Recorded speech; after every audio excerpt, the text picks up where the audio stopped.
Hello, everybody, to my honeys. Welcome back. To any new listeners, welcome to the pod. Today we are diving straight into Art That Pisses People Off, Part 3, Art of the Great Outdoors. And I hope you kind of know the drill by this third chapter, but gist of this episode, what exactly these outdoor works mean, why they were a thing, why people would choose to work with earth or sky-based materials at all. One last quick reminder before we get started that anytime you feel inclined to check our sources, you can do so with the link to the source document in the episode description. And so, we begin.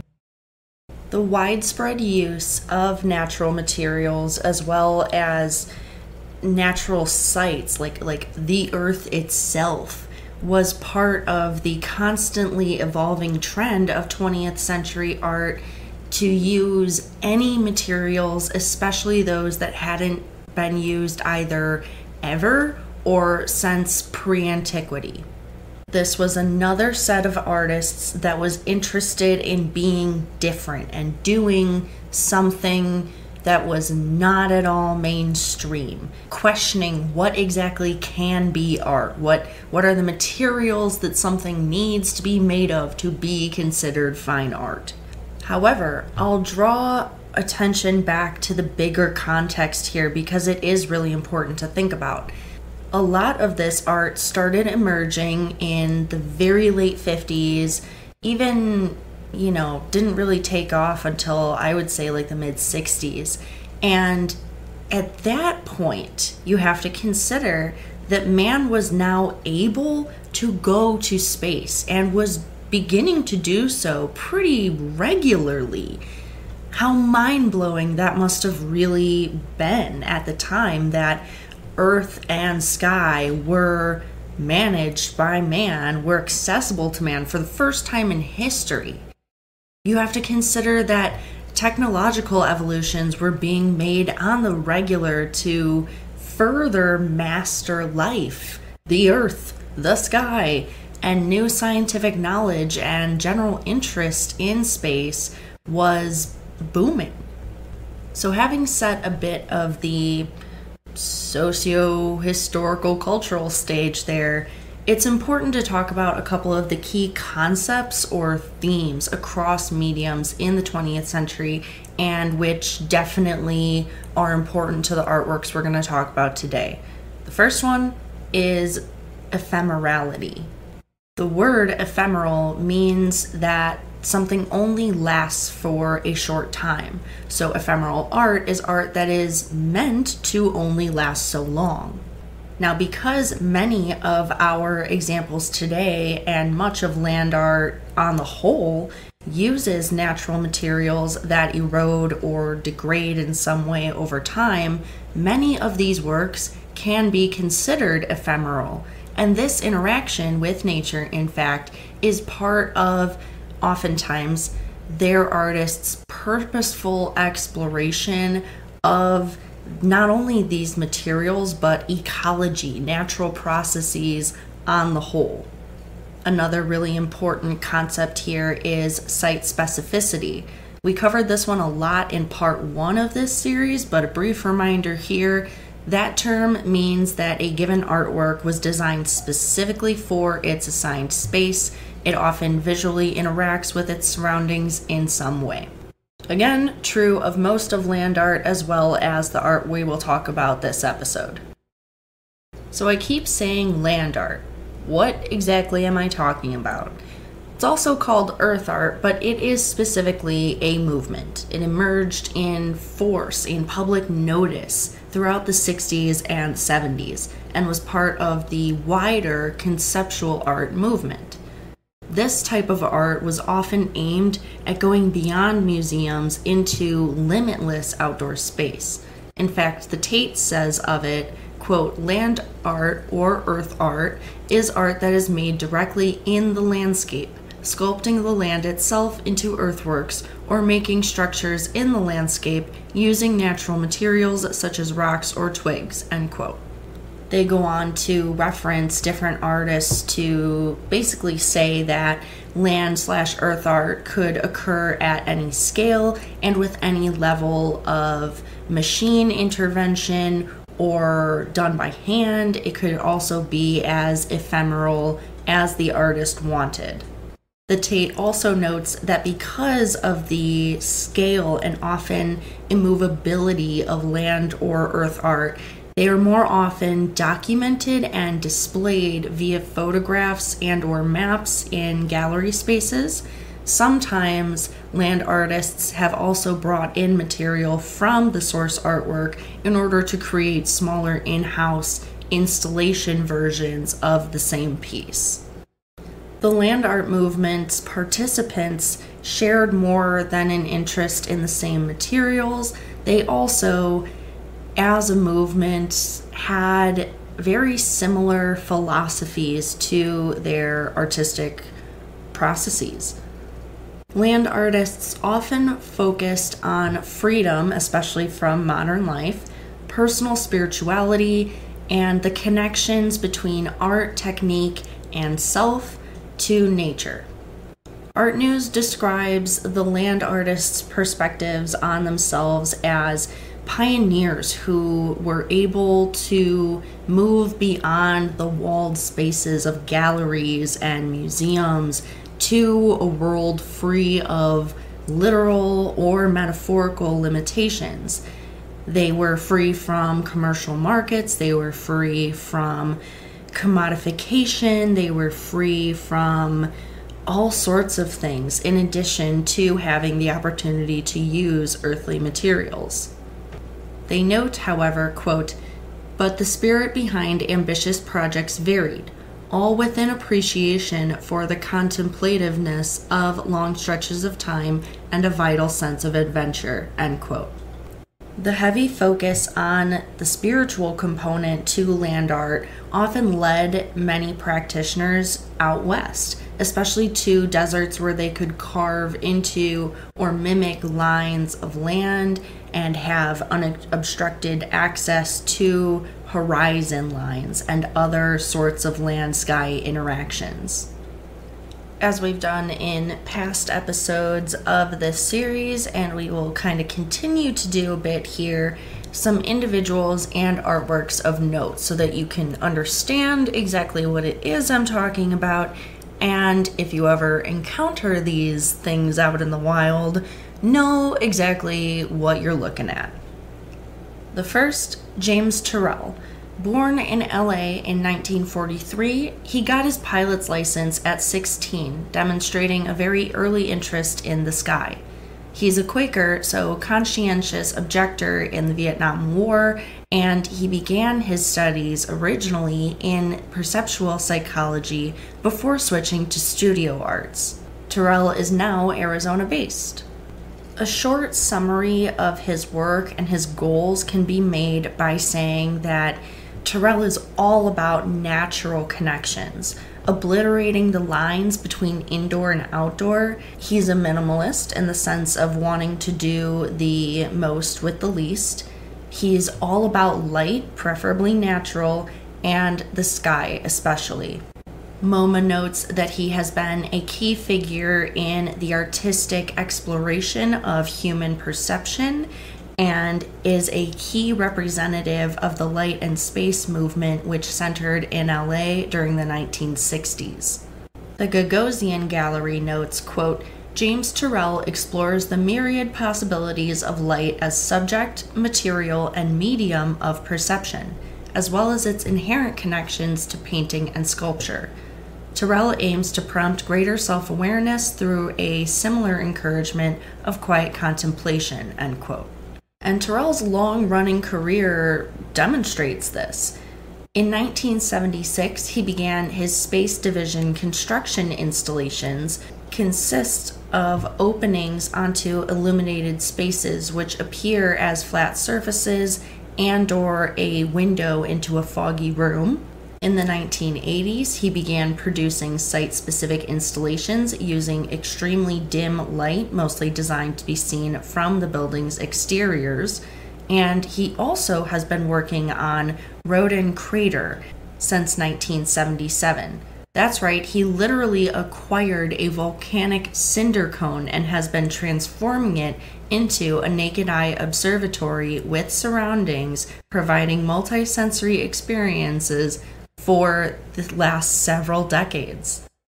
Finally, in 2001, Terrell began using LED light technology to play with appearances of lights emerging from behind walls and thus altering perceptions of space. As fascinating as all of these projects are, his sky spaces are arguably his most famous and one that I personally have experience with, hence they're saving for last amongst this list. There are now almost 90 sky spaces of Terrell's worldwide, including one at ASU Tempe and one at the Scottsdale Museum of Contemporary Art.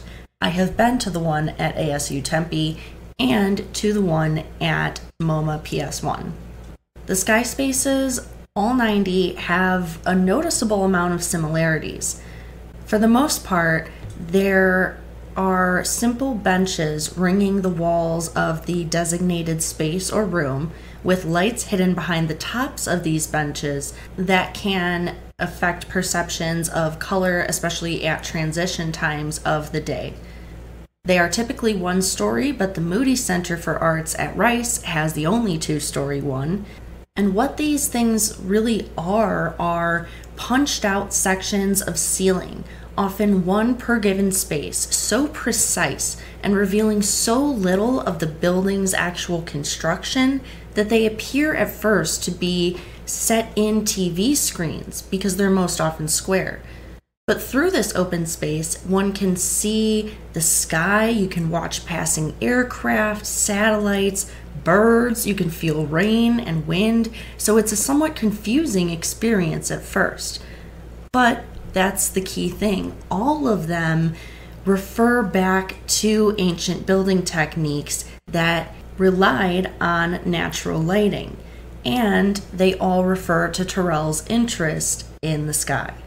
The sky spaces are meant to encourage calmness, contemplation, gentle connection, and from my own experiences, particularly at PS1's meeting, I can say that they mostly achieve this goal. The best and worst part is that it really makes the sky seem like a solid, nearby, tangible block. It can be scary and confusing, but also fascinating. It's kind of neat to be able to see the various passers-by in this sky. Poet didn't know it. It's also relaxing to just be in this very sparse yet clean, nature-connected room. It activates many senses, hearing, touch, etc., because of the presence of others and the surprisingly few sounds of the city. The solidity of the bench that you're sitting on, the occasional slight breeze, whether heard or felt. However, there are some distracting elements, or at least there were for me. The ability to hear other people talking, for example, or people constantly coming and going. Yet even this was important and an inherent part of the work.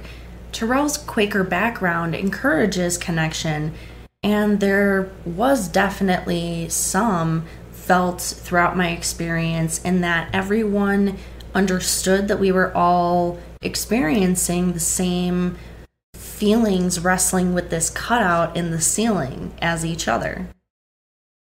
Next up, a short-lived darling of the art world, Ana Mendieta and her land nature sculptures. She was born in Cuba in 1948, lived as an American, and died in 1985.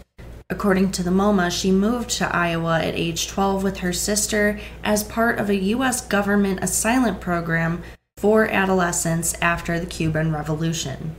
Mendieta got her undergraduate degree from the U of Iowa and got into an MFA intermediate program where she first created performances that set the tone of her career and later works. Most of these early works, MoMA notes, dealt with the theme of violence against women and demonstrate bodily distress, especially by creating disturbing portraiture. As for her philosophy, the MoMA quotes her as saying, "My art is grounded on the belief in one universal energy which runs through all being and matter, all space and time." She went on later to say, "To question our culture is to question our own existence, our own human reality. This in turn becomes a search, a questioning of who we are and how we will realize ourselves." End all quotes. Mendietta's works were always concerned with race, gender, age, and class, and especially intersections of any of those identities. Mendietta is an artist that's often described as particularly interested in embodiment, physicality, the body itself, ephemerality, and emotion. Mendietta is most known for her Silhouettes series, around which her legacy really revolves. The series was made in both Iowa City and various areas of Mexico. They are almost inverse sculptures in that the imprint into the earth of Mendietta's own body is a means of embodiment. It's ghostly because there is no physical body filling in this empty space, yet we can empathize with the body we know was just there. This is certainly a case of land art, even though it is also related to bodily sculpture because she's using sand, mud, grass, all sorts of natural elements in the pictures, and they're ephemeral. Even though the evidence of her body may be gone shortly after the photo is taken, there is photo evidence of every single silhouette that Mendietta made. Many scholars have suggested that the meaning behind this series is a suggestion that we need to fill this person-shaped hole with a return to our relationship with nature. The MoMA puts forth another very fascinating proposition. They suggest that the Silhouettes series recalls Mendietta's experience as an exile, as someone who was separated from her homeland very young, and this is a way for her of being able to leave traces of her body. It's a way for her to create metaphors for her inability to be physically in her birthplace. As it was, Mendietta was not able to return to Cuba until the 1980s, and as she passed in the middle of that decade, it's very clear that she got less time with her homeland than she probably would have liked. Next up, we have Miss Maya Lin. Basic summary: according to the Encyclopedia Britannica, she is an American architect and sculptor concerned with environmental themes who is best known for her design of the Vietnam Veterans Memorial in Washington, D.C. Lin was born to a ceramicist mom and medical field dad in October of 1959 in Ohio.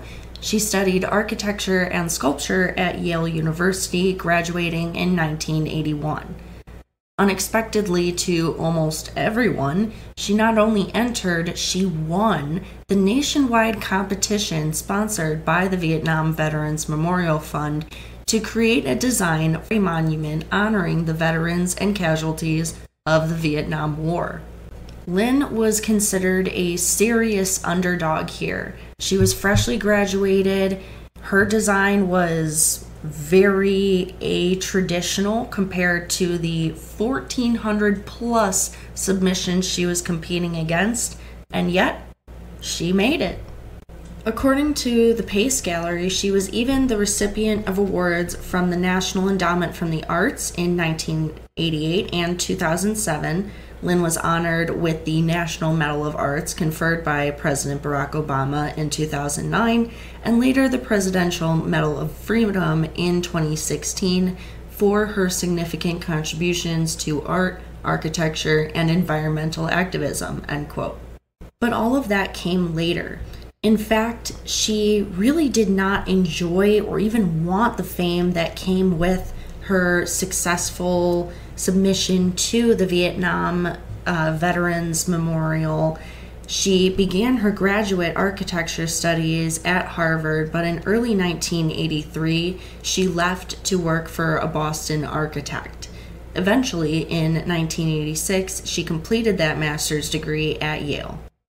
In a bit of other life info, in 1995, a feature-length film titled Maya Lin, A Strong Clear Vision, 1994, was written and directed by Frida Lee Mock and won an Oscar for the Best Documentary. Maya Lin's philosophy centers on critical thinking about site and place, about environmental interactions between people and the natural world, intellectual, sensorial, and physical. Says the Pace Gallery, quote, "For Lin, the idea of experience, movement, and nature are integral to her work, heightening spatial perception and environmental awareness. Her approach to art making often finds its origins in science rather than art, demonstrated in her application of satellite technology and cartographic techniques," end quote. So talking about her artwork a little bit, of course, first thing we're gonna have to focus on here, because you probably won't be able to think about anything else until I talk about it, the Vietnam Veterans Memorial in DC from 1982. In case you aren't familiar, it's near the western end of the mall. It's a big V-shaped granite black wall. It has inscribed into it the names of the approximately 58,000 men and women who were killed or went missing in action to honor said armed forces. And as almost everybody in the U.S., I think, has heard about at some point in their schooling, it was very controversial for a design when it first debuted. However, I don't think any artist has really gotten a big name without being at least a little controversial, so rock on, Maya Lin. What is interesting, though, is that the controversy over its style, over its composition, in many critical opinions, reflected the lack of resolution of national conflicts over the Vietnam War, and also what the realm of appropriate public art was for specific cases. In fact, the controversy was so strong that a compromise eventually had to be reached, wherein the commissioning of a traditional statue depicting 3 servicemen with a flag to stand at the entrance of the memorial was completed, and that is where those 3 stand today. The Pace Gallery says, quote, "Informed by Robert Smithson's earthworks and Richard Serra's minimalist sculpture, Lin's memorial design was recognized with an honor award as well as a Henry Bacon Memorial Award from the American Institute of Architects in 1984, the same year she participated in her first group exhibition at Sidney Genis Gallery in New York," end quote. Over the years, the monument has become increasingly popular, and even its unveiling at the time shoved her into the spotlight of the art world, where she has been a relatively well-known name ever since. A few years later, in 1988, Lin agreed to design a monument for the civil rights movement on behalf of the Southern Poverty Law Center.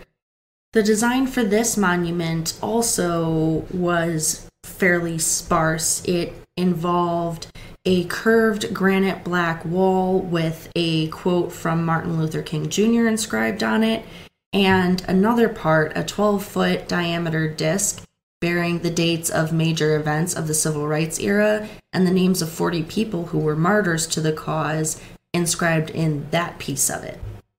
Lin has focused on only one project since 2009 titled "What is Missing?"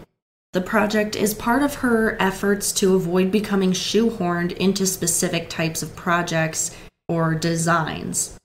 Though all of Lynn's artworks, from her smallest sculptures to her largest installations, are inspired by natural features and landscapes of the earth, this project is an exploration of the growing threats to biodiversity, and Lynn herself has referred to it as her final memorial. The project aims to raise awareness of environmental degradation and the biodiversity crisis. It is the result of extensive historical and ecological research, which has led to these investigations of bodies of water. So, very expansive and multi-sided project. Next up, we've got Mr. Robert Smithson. Born in 1938, he is best known for founding, with others, the land art movement. He was a sculptor and land art master who often used drawing and photography in relation to spatial arts. He died in 1973. Smithson was interested in scale based on perspective, especially in relation to one's position on the earth and the scale of the personal body. Art News quotes him as saying, "Size determines an object, but scale determines art. A crack in the wall, if viewed in terms of scale, not size, could be called the Grand Canyon. A room could be made to take on the immensity of the solar system," end quote. By far, Smithson's most famous work and recognizable to the general public is Spiral Jetty of 1970. According to the Tate, it's even one of the most famous examples of the entire movement. Spiral Jetty is a 1,500-foot vortex constructed with more than 6,000 tons of basalt rocks, which extends and then spins out into Utah's Great Salt Lake, approximately 2 hours from Salt Lake City. It is so large that before degradation became a serious concern, people could walk out into 20-foot deep water just by walking to the end of this spiral. Over the decades, though, and with various dry and rainy seasons or periods, the sculpture has gone from submerged and thus invisible to not submerged and back again several times. Smithson became interested in Salt Lake after learning about potential color changes in the water due to specific organisms' effects on it. In fact, one can refer to the 1970-ish sketch Spiral Jetty in Red Salt Water, which was one of many preliminary drawings for this work. And this sketch in particular calls attention to the red hues of the Salt Lake, itself a result of salt-tolerant algae and bacteria, but which is a feature that reminded Smithson of some alien sea. Says the Holt-Smithson Foundation, quote, "Built at the mouth of a terminal basin rich in minerals and nearly devoid of life, Spiral Jetty is a testament to Smithson's fascination with entropy. Its precarious location lends itself to the structure's inevitable disintegration, yet its impressive size and deliberate shape command the surrounding landscape. Constructed from lots and lots and lots of rocks and earth, the spiral continuously changes form as nature, industry, and time take effect." End quote. They didn't actually write tons and tons and tons of rocks, but I think you get the picture. And last but not least, we have Miss Nancy Holt. She was born in 1938 in Worcester, Massachusetts, but grew up in Hershey. Though Holt graduated from Tufts University with a biology degree, she moved on in 1960 after graduation to New York City. There, according to Spruce Magers, she became a vital part of the city's network of genre-changing artists. Throughout her career, she was concerned with language and with place. She went from working as an assistant literary editor at Harper's Bazaar to a 1966 poetry run then into visual and sculptural art, plus explorations of photography, film, video, audio, with her core often being explorations of light. The artist is primarily known for her land art pieces, especially in northwestern Utah. Quote, in 1971, Holt started her locators, sculptural seeing devices comprising T-shaped industrial piping to be looked through with one eye. Drawing attention to visual perception and place, the locators first focused on views from and in her studio, expanding into the landscape and, with the landmark sun tunnels of 1973 to 76, to astronomical time. Located in Utah's Great Basin Desert, sun tunnels comprises 4 concrete structures arranged in a cross formation, positioned to frame the sun as it rises and sets during solstices, end quote. Holt was also married to Smithson. In 2014, she actually willed the Holt-Smithson Foundation into being, according to their own website. She endowed the foundation and dedicated it to the art and ideas of herself and her husband, and will continue to develop their distinctive creative legacies through the foundation. Taking a closer look at Holt's philosophy and some of her other works besides the sun tunnels, so heavily mentioned and described there, she did a lot of prep drawings and sketches that are so good that a number of her works could be considered of that category. Some critics and curators have even argued that her works could be categorized as archival inkjet prints, or even graphites on paper, because these drawings and sketches are of display quality even. One fascinating point across her various tunnels, including the work Up and Under from 1987 through 98, as well as her work Star-Crossed from 1979 through 1981, at ya girls, undergraduate Miami University, they're all about interacting with sky phenomena. In all of these works, the concrete tunnels are positioned just so that they frame the sun and or the moon as it rises and or sets during summer or winter solstices. I can't remember exactly which is the case for the Miami University one.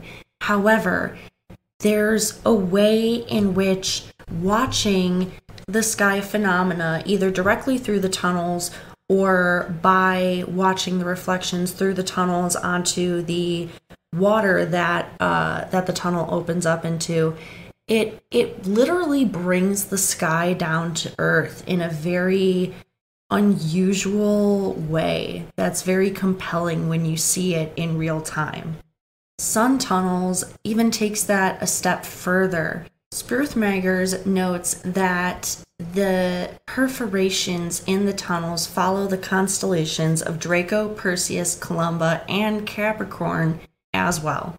But this is what makes her work stand out: the use of natural and earthly materials to interpret, reflect, to, even make conducive connections between a given patch of earth or a viewer standing on the earth and the sky.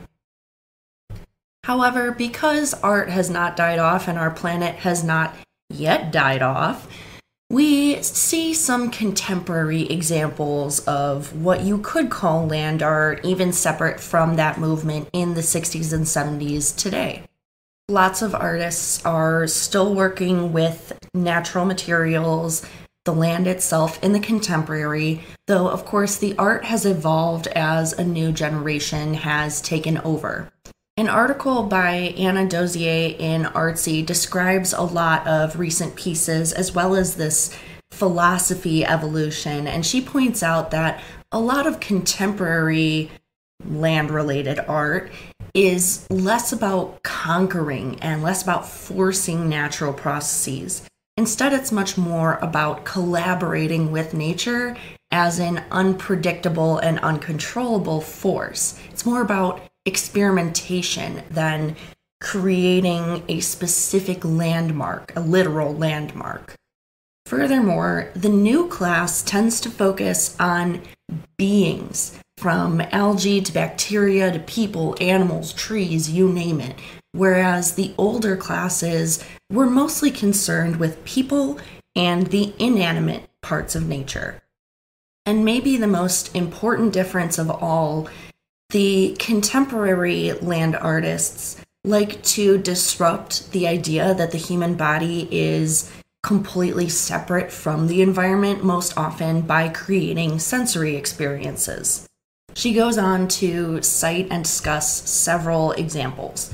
She first brings up the fact that the 59th Venice Biennale's main exhibition, titled The Milk of Dreams, featured works by artists like Precious Okoyomon and Delcy Morelos, who transformed the exhibition halls of that event with soil, rocks, and vegetation to create various environments, almost gardens within.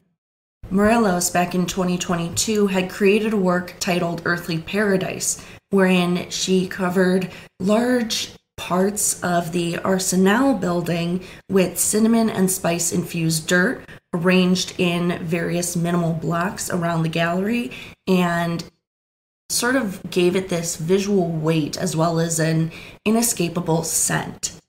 And because this article was from 2022, there are a lot of 2022 examples in it, including, and finally, Daniel Lee's Unnamed Entities, which premiered at the New Museum of New York and was a total sensory overload. It had jute hemp fabric, flowers, straw hay bales, and mud with spores and seeds that slowly rotted away over the course of the exhibition. And through all that, Tyrell is still working on Rodin Crater. And that, my friends, is art of the great outdoors. Back in the 60s all the way through almost today, it has been a consistent phenomena, a consistent fascination point for artists and people the world over. And I have to laugh here because my outline closer actually says, and I quote, "Yay art, yay land, go run in nature, it's fun," end quote. You know what? I stand by that. And we'll wrap it up there, honeys. I hope you have enjoyed learning about art of the great outdoors. Hopefully you have become inspired to go check some of these things out, or at least appreciate the interactions of man-made material and landscape a little bit better. Please stay tuned for our episode of Bee's Nest dropping this week, as well as another full-length chapter of ATPPO Part 4. This time we'll be talking about Dada and the ready-made. Until then, take care of yourselves, honeys, and we'll talk soon. This podcast was created, produced, written, hosted, edited, and fact-checked by Master's graduate Celia Bugno. Don't forget to like, share, and subscribe on all of your favorite streaming platforms as well as your social medias.